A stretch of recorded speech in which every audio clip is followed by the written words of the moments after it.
Maman bandeko boye malamu na émission na biso ensemble parlons-en soki bomoninga lisusu liboso ya ba tablette na bino ya ba télévision na bino ya ba téléphone na bino parce que naza na likambo oyo esepeli singai penza koya kolobela oyo etali makambo ya Papa Kimbangu soki bomoninga na lati kitambala boy parce que makambo ya molimo ezali esengeli tolo bango to finika mutu ndenge bible eza ko lobela biso to sala nde tozali ko sala ensemble parlons-en ezali émission moko eboyi polémique eboyi buzoba ya satana eza koloba makambo ezali kozongisa biso nakati na nzela cette émission a pour mission de nous sensibiliser et de nous ramener sur les droits chemins. C'est une émission sans polémique. Abonnez-vous pour vous qui n'êtes pas encore abonnés sur notre chaîne Angèle Miezi Officiel TV. Veuillez clocher la cloche de notification et appuyez sur toutes, comme ça vous aurez nos émissions en temps et en heure. Merci pour vous qui nous faites confiance. Merci naba oyo bazako commenter, merci naba oyo ba bengaka numéro nangai na maman Jeremias ezali 0033 6 10 71 00 49. Donc na bino batoyo bozako landanga oyo batunaka nga maman Jeremias numéro na weza nini numéro nanga ezalaka na description bomoni ntango tolingaka kotia commentaire place moko ezalaka na flèche moko ekita na se soko fini place wana ebimisaka description ya émission bokomona numéro nanga natiaka yango ntango nyonso na description. Donc merci na confiance oyo boza kosala biso na ye mpenza na makambo eza kosepelisa motema na ngai parce que témoignage oyo nazwi yango na nzela ya TikTok nalobaki nazwa élément oyo ngai pe na kokabola na bino peut-être ozalaka na TikTok te bato ebele baza na TikTok te yango wana soki tozwi élément ya malamu na TikTok tokoya kokabola yango mpe awa boye na YouTube ezali élément moko ekosepelisa biso nyonso na bato oyo balingaka koyoka makambo ya Mfumu Kimbangu bokoyoka likambo oyo ebimi na kati ya monoko ya papa Tatu Francis Joel Tatu bokoyoka makambo oyo akutanaki nango na kati ya lingomba ya témoignage ya descendant ya motomoko akutana na papa Kimbangu bande kotokelaka papa Kimbangu sonite ayambo ya ngai kokota pena na mozindo ya émission na ngai soki bomoni nga na lati kitambola pour le respect ya papa Kimbangu boko comprendre ete makambo ya motuya ezali na kati ya Mfumu Kimbangu boyoka témoignage natiela bino élément oyo bongonga na koyeba ko continuer na émission nanga boyoka na kolekisa ko deux fois. Chacun avait sa grâce, chacun avait sa grâce, chacun avait son couloir, chacun avait sa mission. Les uns ont l'avantage d'avoir répertorié, filmé, enregistré, écrit ce que leur prophète faisait. Nous, le désavantage, on n'a pas eu de cassettes, on n'a pas eu de photos. Si on devait filmer ce que Kimbangu faisait, gloire, viens. Raconte l'histoire de votre grand-père. Boyoka. En fait, dans notre famille, quand Simon Kimbangu fuyait, et c'est à Bakomo, au central, alors Simon Kimbangu demandait des oranges chez les gens. Et alors, les gens de ce village-là ont refusé de donner les oranges à Simon Kimbangu. Et alors, notre grand-mère, il a donné les oranges. Et puis Simon Kimbangu a dit, dans votre famille, c'est seulement cette famille qui va planter les oranges dans cette village.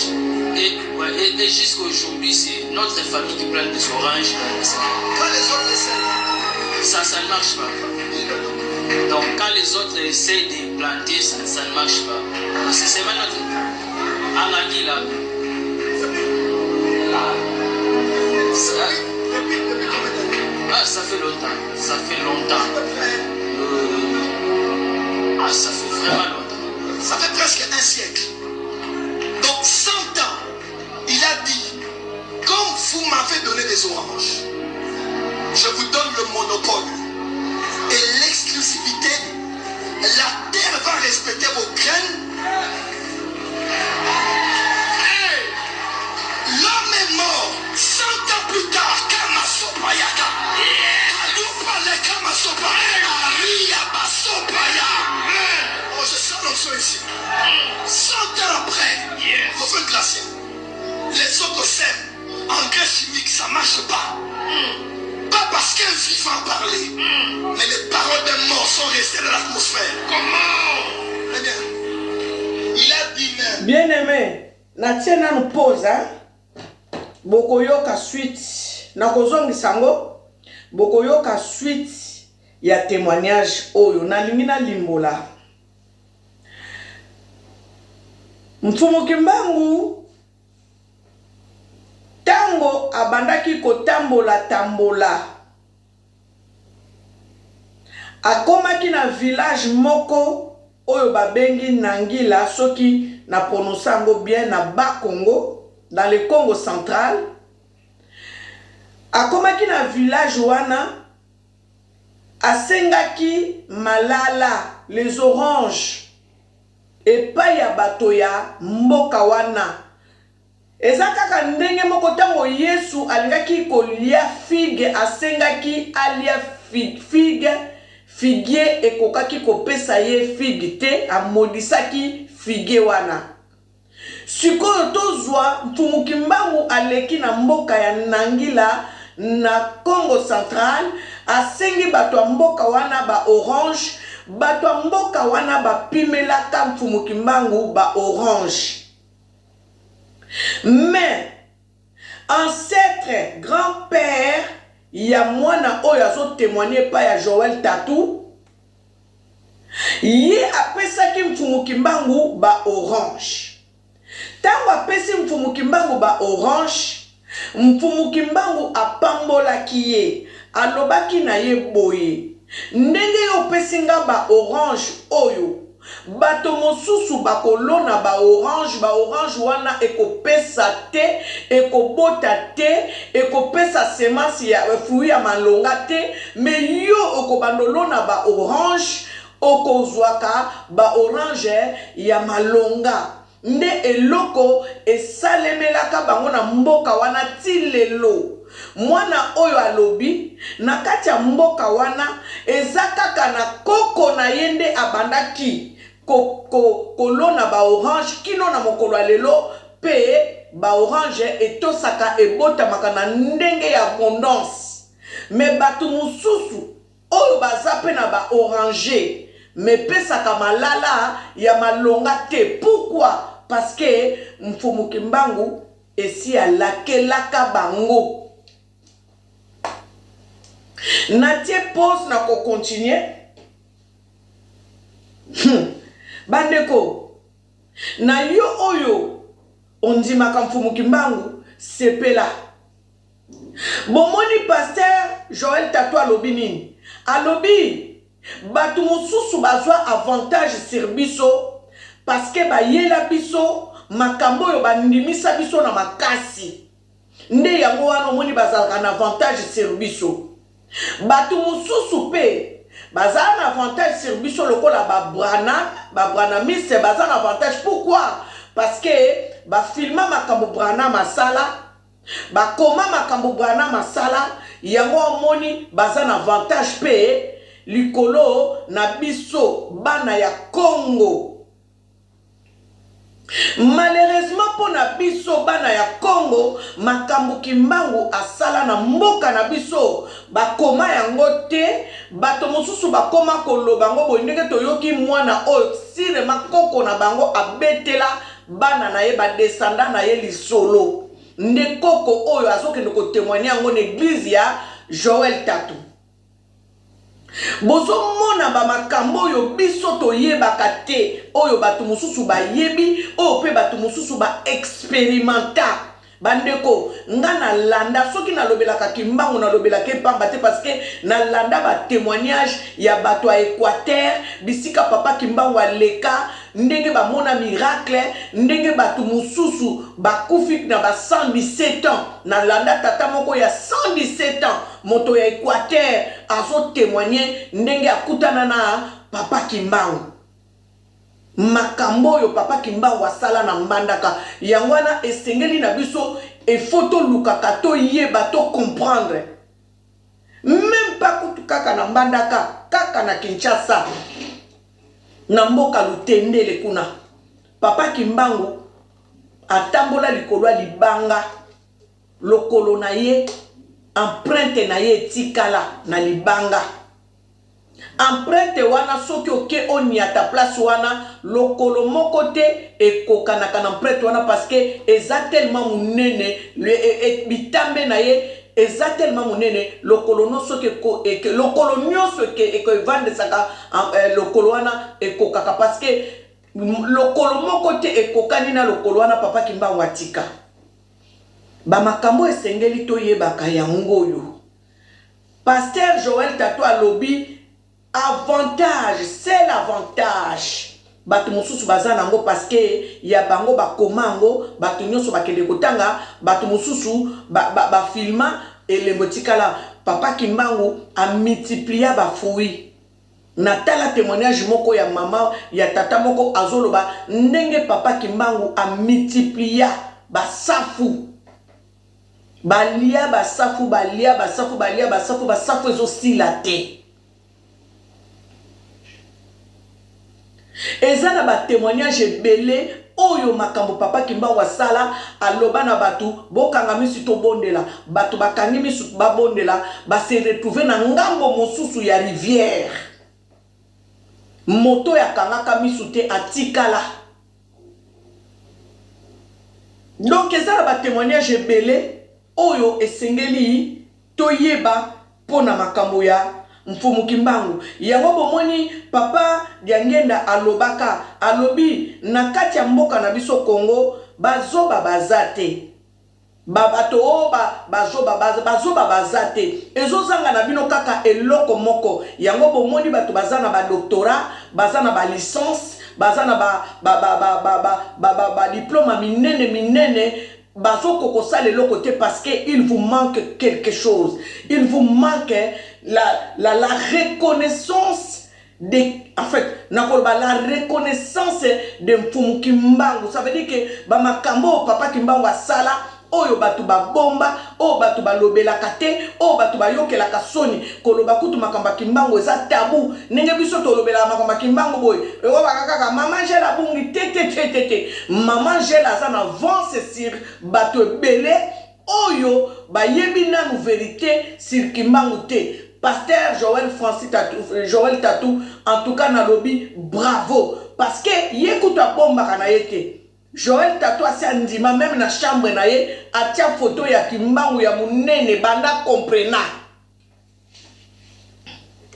Joël Tatou a bomba te, mais tout banda ko taxé, Asa magicien, asa boye, a comprenant ce que la spiritualité, donc puissance moko boye, divinité moko boye, oh biso to négligeaka, nakatia moko na biso Congo, yango moni apesa biso bo mengo mingi, batu musu bazwa ko sale la bo mengo, oyo ba pesa biso nakatia moko na biso, parce que tozo ignorer nani yango asopa bo mengo bele nengwana nakatia moko na biso. Baloba na biso, bamona kanzambe te. Nzambe bamonaka ye te bakosa biso molimo mosanto azalaka ndeke molimo mosanto azalaka mopepe c'est le mensonge le kuta. Bible lobi créons l'homme à notre image et à notre ressemblance. Quand la Bible nous dit créons l'homme, ça veut dire que il y a plusieurs personnes au bazoloba tout ça la moto na image na biso pe na ressemblance na biso. Ça veut dire que tout ça la moto na lolenge na biso. Mondele nde muto ayeko komela biso Bible alobi yango na français te. Siko français ngo mondele asala erreur ou bien ayeba kite po ya alobi abla balobi créons l'homme parce que batia kaka oyo bango bazo epa na biso nde baye kotia na français bayebaki te ke papa Kimbangu alobaki botangaka Bible bokokanga moyibi na eloko oyo ayiba bino. Bandeko, papa Abraham azaka na problème ya kobota. Avant ye ya kobota na mwasi na yes mama Sarah batumi satu balekelaka bango na liboso ndako na bango.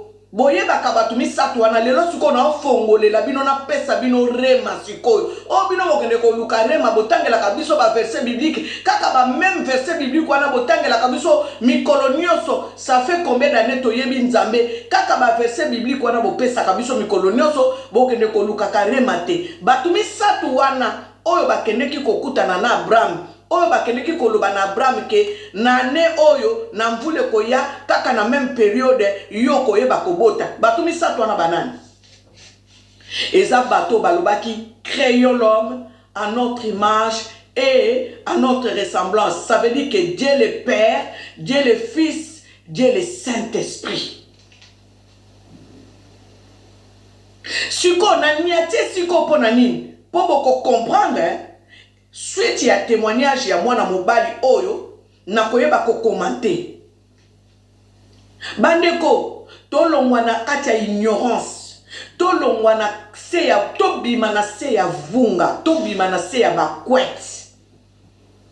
Toboite basali na nzambe nyonso baza ya mabete, basali na nzambe mingi batindama epa ya nzambe, batindama epa ya molimo mosantu ye moko. Mais malheureusement na basali na nzambe wana bazokanisa ete molimo mosantu azalaka ndeke, molimo mosantu azalaka mopepe. C'est faux. Bazokanisa ete molimo mosantu wana aza soki wapi.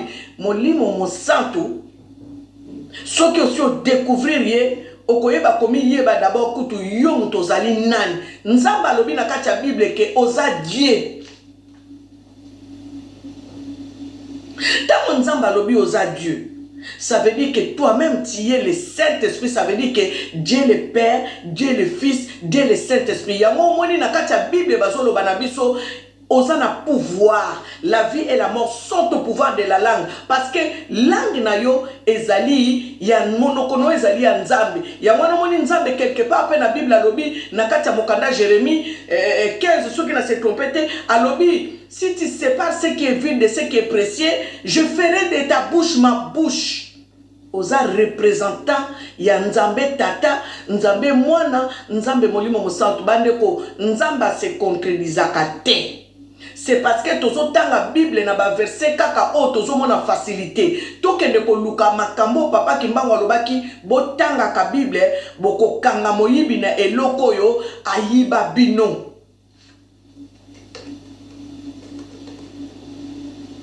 Makambo nzambe ezali compliqué te soki osoyebi vérité. Yango balobi vous connaîtrez la vérité et la vérité vous affranchira. Tant que toyebi vérité na bisote, yango bomoni tozo tourner en rond parce que mukolo nzamba ko fongola maningisa ya lola pon Afrique tokoyeba te e uti wapi nani asali.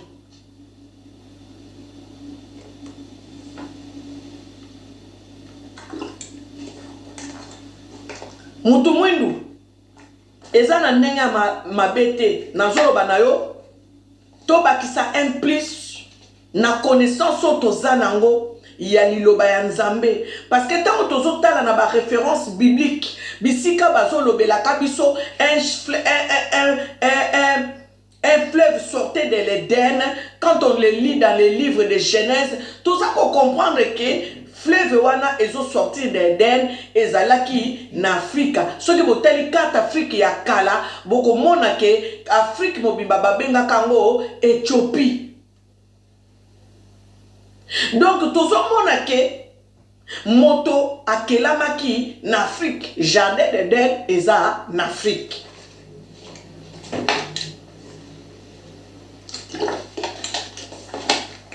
Yango wana foto ke ndokosala ba recherche. Mutu nyonso foye ba mfumu Kimbangu aza nani nazo betela ba pasteur oyo bazoyoka soni te bazolobela mfumu Kimbangu. bato baza na bilembo ya kimbangu bakolobela kimbangu bakoyoka soni te. Mais bato baza na bilembo ya kimbangu te bakoyoka kimbangu soni. Et kokoma problème okoki kolobela kimbangu te parce que pona bango osali net o memi lisumu en fait. Mais bato baza na bilembo ya kimbangu bakolobela kimbangu bako reconnaître kimbangu. Pe kimbangu ako reconnaître bango kaka ndenge Bible lobi soki oyoki nga soni ngai pe na koyoka yo soni devant tata nanga. Bande ko makambo ndenge tozo kendele tozo koma siko na ère ya élection. Moto na moto ayeba tata na ye. Moto na moto apona nzela na ye. Ça veut dire qu'il faut yeba tata na yo. Tango biso to bomba ka kimbangu na se a mesa. Ça veut dire que tozo bosa na kutu ete. Donc tozo wanga na ba origine na biso.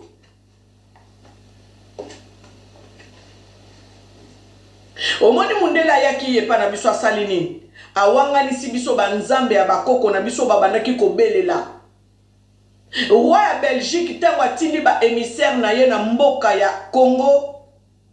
Alobaki na bango bokende koteya bango nzambe te parce que bayebi déjà nzambe basambelaka ye nzambe ya mpungu tulendo. Bakoko na biso babandaki kosambela nzambe ya mpungu tulendo. Bato mosusu balobaka même mpungu ezaka kisi te. Mpungu elingi koloba kisi te. Nzambe ya mpungu tulendo ça veut dire la puissance, la divinité. Ndi yango wana na Kikongo o bakongo na bakoko na biso bandaki kobelela nzambe ya mpungu tulendo oyo bangala balobi nzakomba. Oyo baluba balobi maweja nangina. Donc ça veut dire que azana ba kombo oya ba dialecte na biso photo bengela kaye, photo belele la kaye. Bandeko, bokanisi penza mundele ndenga ya wana penza oya yebaki alukaki a dévier yo nzela, a détourner yo. Okokaki penza, akokaki penza kotikelo Bible penza akodete. Abulungu ni sabino te. Abulangani sabino, donc ça veut dire que surtout tangi Bible malamu te oko comprendre te yango bomoni ngana zaka pour ndenge papa kimbangu aloba botanga ka Bible boko kanga moyibi na eloko yo ayiba bino. Nde boko kende komona nzamba zolobela makambo généalogie ya Jésus boko kende kokuta kuna na Luc 3 boko kende komona nzambe azoloba makambo ya basala ya ba matusala ya ba mena na bakombo ya bakombo oyo na l'église bateya kabiso te basukisa biso kaka fils de David mwana ya Marie mwana Joseph. Mais soko ke kokoma na mokati ya mokanda Luc 3 okokende kokuta généalogie ya Jésus eza na basala eza na ba matusala eza na ba mena. Nde wana nde papa kimbango alobaki botanga ka Bible bokokanga moyibi ne loko yo ayiba bino. Ezana makambo ebele on photo découvrir neta balobi nzambe mwana fils de l'homme a se présentaki na ba cheveux bouclés comme de la laine na misu ya rouge lokola fée na makolo lokola bronze na. Donc ça veut dire que baso décrire yo Yesu azala couleur nini oyo bango ba yebaki ko latisa poso ya pembe oyo bango na ba chambre haute na bango basambelaka Marie ya mwindu basambelaka Jésus ya mwindu parce que ba yebi.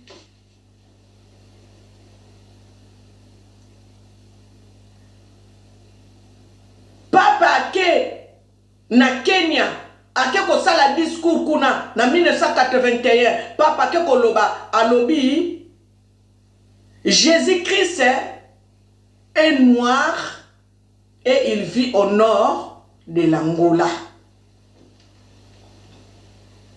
Papa n'ga ko bimisa ba sekele yango bomoni ba nga ki ba assassiner pape. Vatican ba yebi ba sekele oyo yebi alors yo mutu mwindu bongama miluka yeba kimbangu azanani ayaki na mboka na yo ayaki ko sala nini pourquoi sala prison ya 30 ans ndenge ba yokana kina kolo Yesu asala prison ya 30 ans mutu avivaka pendant 30 ans na place moko ya 1 mètre soki 20 Mutumbinga avanda na place na prison moko ya 1 mètre soki sur 20 soki na toilette kaka esika moko. Batiaka nzoto na ye na sidi, babeti ye na tongo, babeti ye na pokwa, babeti ye na midi, batrempe ye na sidi, na ba pota wana bandaki kozoka wana, bakotia ye na kati ya sidi. Yaya, nani ako survivre? Papa Kimbangu bato ba prisonnier o babandaki kosala na ye prison, bakenda kosala ba travaux forcés. Balobi mukolo musu prisonnier moko azo témoigner na talaka ye azaki sala prison na Lubumbashi kuna prison moko a témoigner alobi bakenda tango bakenda Papa Kimbangu atia loboko na mosapi na mabele batu balela posa mai. Papa Kimbangu azui mosapi na ye atie na mabele mai bima bisika wana. Est-ce que mutu ordinaire akoki kosala makambo wana? Bandeko n'arrêtez pona continuer le solo oyo yandeko oyo azobeta nasongi sango comme ça toyeba ko comprendre. Bolimbisi makasi boyoka.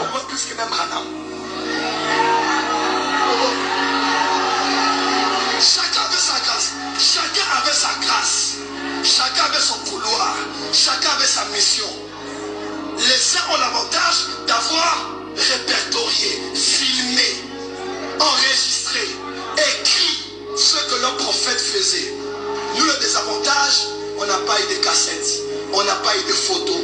Si on devait filmer ce que Kimbangu faisait, gloire, viens. Raconte l'histoire de votre grand-père. Mon micro. En fait, dans notre famille, quand Simon Kimbangu fouillait, et c'est à Bakongo, au central, alors Simon Kimbangu demandait des oranges chez les gens.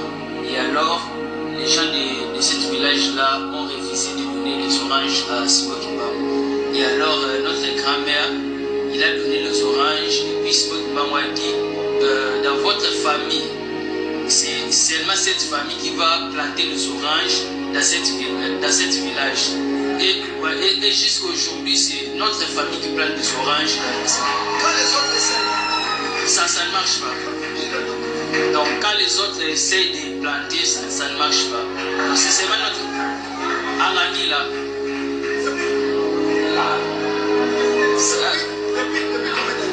Ça fait longtemps. Ça fait longtemps. Ça fait vraiment longtemps. Ça fait presque un siècle. Donc 100 ans, il a dit, comme vous m'avez donné des oranges, je vous donne le monopole et l'exclusivité. La terre va respecter vos graines. Hey, l'homme est mort 100 ans plus tard. Kamasopayaka.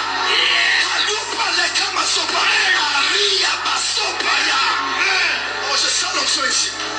100 ans après, prophète Gracien, les autres sèment, engrais chimique, ça ne marche pas. Pas parce qu'un vivant parlait, mais les paroles d'un mort sont restées dans l'atmosphère. Comment?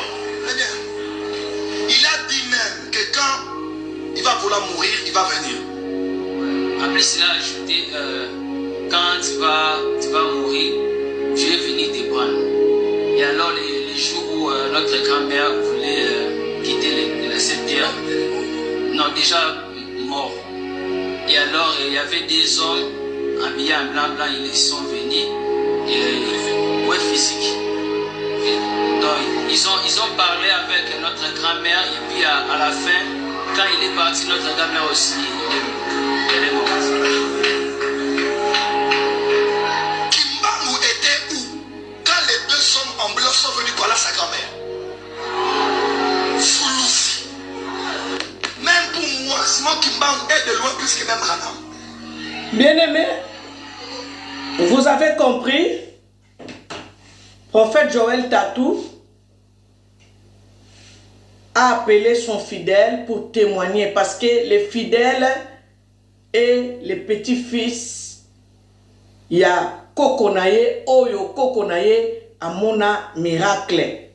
Mais yé azoloba grand-mère. Donc moi aussi je vais partir dans ce sens-là. Donc quand Papa Kimbangu a reçu les oranges chez la grand-mère de Gloire qui témoigne chez Pasteur Tatou, Papa Kimbangu lui avait dit ceci: le jour où tu mourras, le jour où le jour où tu voudras partir, donc mukolo kolinga kokufa na koya kozwa yo. Nde yango wana koko na bango mokolo mususu amona batu mibale balati pembe pembe baye balobi na ye toye kozwa yo. Nde eumelaki te koko wana akufaki. Donc Papa Kimbangu a honoré sa parole. Et ces choses se sont passées il y a plus d'un siècle. Bandeko, si vous avez Papa Kimbangu azanan. Motoyo alobi. Une fois j'avais dit, j'ai dit, Papa Kimbangu a fait des choses plus que même Jésus.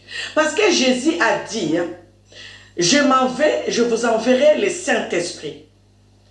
Aloba lisusu, je m'en vais, mais vous ferez plus que moi. Et makambo Papa Kimbangu asala, ceux qui ont fait litoi oyo kanabato ba témoignaka Papa Kimbangu pe na ba kimbangisme o baza penza na kati ya kimbangisme okoya ko comprendre que Papa Kimbangu asala makambu oyo ekolekela biso moto pe mayele.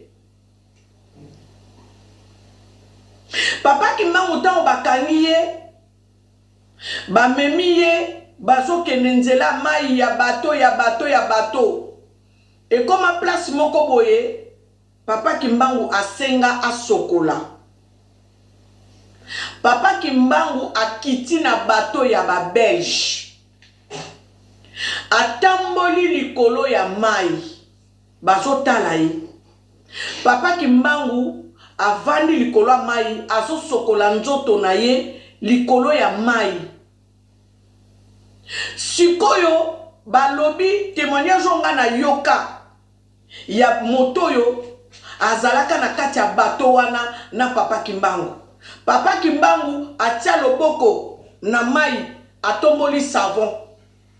Ami frotter ndenge zalaka mi frotter na savon Papa Kimbangu asisi ko sokola atia loboko na mai azu essuie main. Ami pangusi mai. Azu bilamba lati, bilamba place euta eyebana te. Bilamba oya uta ki ko sokola nango. Epolate azu bilamba oya ya propre alati. Bilamba wane utaki wapi. Savon Papa Kimbangu bane ko sokola nango likolo mai adindike e uzalaki wapi. Essuie main o Papa Kimbangu ami pangusela ki nango nzoto azwaki yango wapi. Bande koto sala très attention tango tozolobela makamba Kimbangu. Na biso motozolobela makamba Kimbangu bo kamwa te boloba pete ke tobungi te toza peut-être na bilembo moko atiakati na biso o ezo réclamer ke il faut to lobela ye parce que toza na bitinda moto na moto aya na mokili oyo azana mission moko quelconque o esengeli accomplir na sena moi oyo. Alors moi je ne veux pas na zonga epa ya mokeli nanga baloba nanga me makambo to lobaka na oloba pourquoi oloba ngote pourquoi sala ngote. Je vous dis, je vis des choses qui me poussent à parler de Kimbangu. Un jour, je vous dirai ces choses qui me poussent à parler de Kimbangu. Et je fais la prière à chaque fois que bato ebele, ba mona ongana mona, bato bazana bilembo, ba mona nzamba sala grâce, ba mona makamonga na mona, ba comprendre makambo nga na komi ko comprendre yango bomoni Bible na tanga kango lisundenge na bana otanga ngo liboso te Bible na koma ko tanga ngo ndenge papa Kimbangu alobaki bo tanga kango bo kanga moyibi ne loko yo ayiba bino tango balobelaka biso Daniel na mboka Babylone. Pourquoi les pasteurs, les évangélistes, les bishops, les prophètes ne nous éclaircissent pas en nous disant que Daniel était un noir? Pourquoi balobelaka biso te que Moïse azala mutu mwindu? Pourquoi bosuka kaka Daniel na Babylone, Daniel, Moïse, mais bon précise kabiso, bon tanga Bible bien, bon précise kabiso que Daniel azalaki noir, ba Meshach, ba Shadrach, ba Abednego, bazala ba noir, oh bazalaki déporté.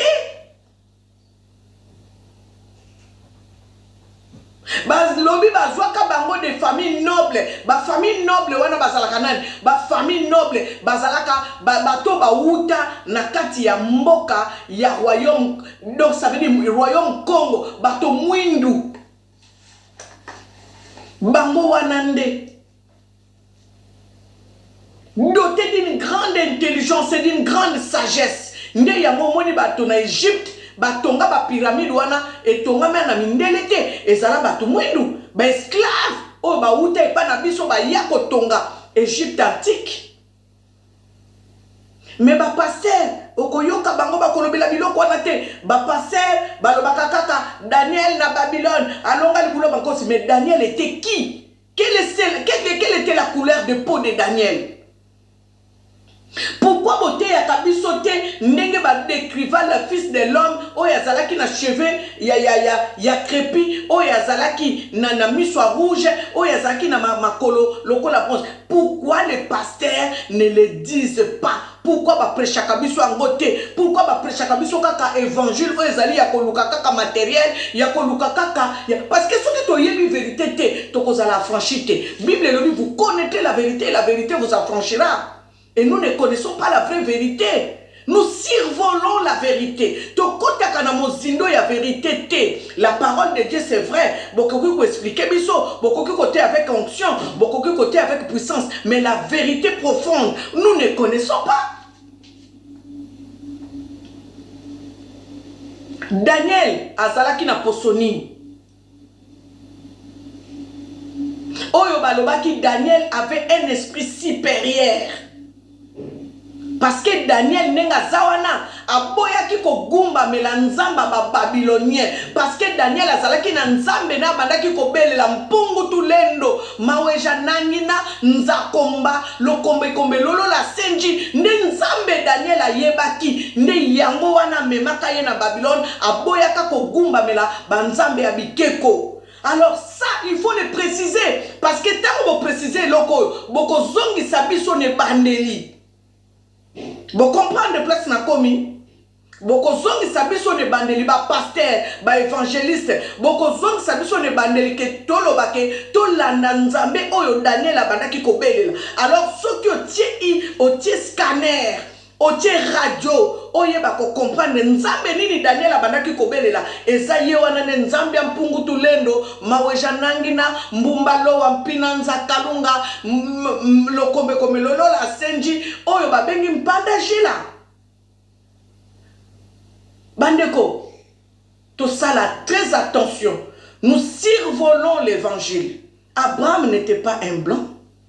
Abraham azalaki na coutume ya kozana basimi bale. Mundele moko te na kati ya bokoko na ye alobake Napoléon azalaka na basimi bale. Ezaki coutume na bango te, ezaki culture na bango te. Ça veut dire que Abraham azala mutu mwindu parce que azaki na basimi bale. Bato bazana culture ya kozana na basimi bale, ezabiso bato mwindu. Même na wana bokoko comprendre te. Awa balobi, un fleuve sortait du jardin, un fleuve sortait de l'Éden. Na kati ya mukanda ya Genèse. Un fleuve sortait de l'Éden et ce fleuve contournait le pays davila. Ça veut dire que bamboka ya ba couche, quand on parle de couche, eza batu mwindu.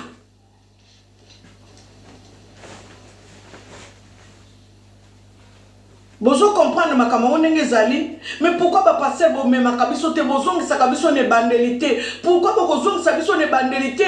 Bo bandana alphabet bandaka na A T Y Z. Si kobino bo mema biso bo bandeli biso makambo ngo bo bandeli ngo na P. Musika na pe kutu peut-être boko ko bandela na boko ko bandela ngo na S.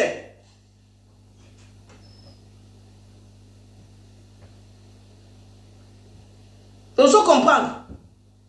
Bozong sabiso na A. Moto yo kotala émission o nazo sala.